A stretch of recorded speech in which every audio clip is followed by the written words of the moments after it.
আমার common sense বলে উনি ফিরে আসবে।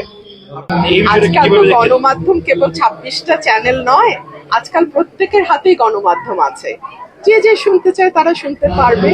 এভাবে তো আসলে কারো বক্তব্য প্রচার বন্ধ রাখা যায় না। আমরা শেখ হাসিনার আমলে দেখেছি যে জনাব তারেক রহমানের বক্তব্য প্রচার নিষিদ্ধ ছিল এবং সেটা কোর্টের আদেশ দিয়ে নিষিদ্ধ ছিল। সেটা যদি গণতন্ত্র না হয় তাহলে এটাই বা কি করে গণতন্ত্র? এটা দেশের আইন শৃঙ্খলার যে নাজুক পরিস্থিতি সেটাকে ইন্ডিকেট করে, দলগুলোর যে তাদের অঙ্গ সংগঠনের উপরে কোনো রকম কোনো কন্ট্রোল নাই সেটা ইঙ্গিত করে, এবং দিন শেষে আবারও যে আমরা পুরনো রাজনীতিতেই ফিরে যাচ্ছি বা ফিরে গেছি সেটা ইঙ্গিত করে। উনি বক্তব্য দেন, তারপরে বোঝা যাবে কি প্রভাব পড়ছে, এটা তো আগে বলা যাবে না।